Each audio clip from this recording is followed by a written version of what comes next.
we have to constantly reassess what we consider to be best practices. What worked for us 2 years ago may not work for us as we move forward in this new era. COVID has taught us a serious lesson that we have been unprepared in a lot of ways.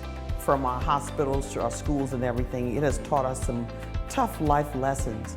As things are starting to return to normal, we've really created what a new normal will look like, what the new workforce is going to look like. We are trying to come up with a strategy to help rebuild some of these businesses so that they can qualify for a lot of the funding that the federal government's putting forth. The federal government is the largest buyer of goods and services in the world, and every year almost $100 billion is designated to go to small businesses. And that is an incredible amount of money. So if you're looking to expand your customer base, the federal government is definitely a market to look at, just because of the sheer magnitude of the number of opportunities, the variety of opportunities, and of course the size of opportunities. It's complicated and it's involved, you know, find out how to write these RFPs. It's very entailed. There's a lot of paperwork goes on, you know. When I first started, I didn't know what an EIN was. And to get an EIN, you have to have a Dun & Bradstreet. To get that, you have to have all these other. So it's like you go forward one step and then you go back 4 steps. These conferences and workshops are the bloodline to a lot of these businesses.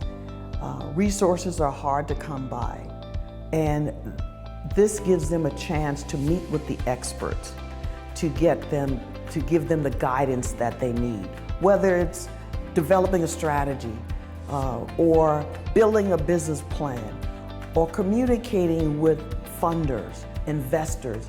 They learn all these different things at the workshops and conferences, small business workshops and conferences that go on. And that's why I believe that it's essential to have. The more training our small businesses receive, the better off they're going to be in becoming resilient.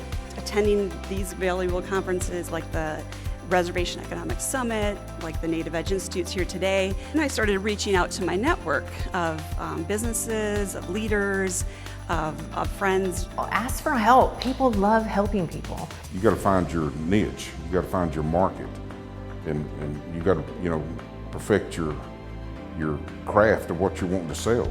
Every job's not a win. You're going to lose sometimes. You're going to have losses in business. COVID, whatever, isolation is gonna come. Embrace it. And if it gets you down, just get right back up. We all have that common bond as human beings. We want a better life for our next generation. And that's why we're here, is those little ones. So they have a better opportunity to start their business and live their dreams and keep their Indian heart in contemporary America. That's my dream, and those are the footprints I'm trying to leave.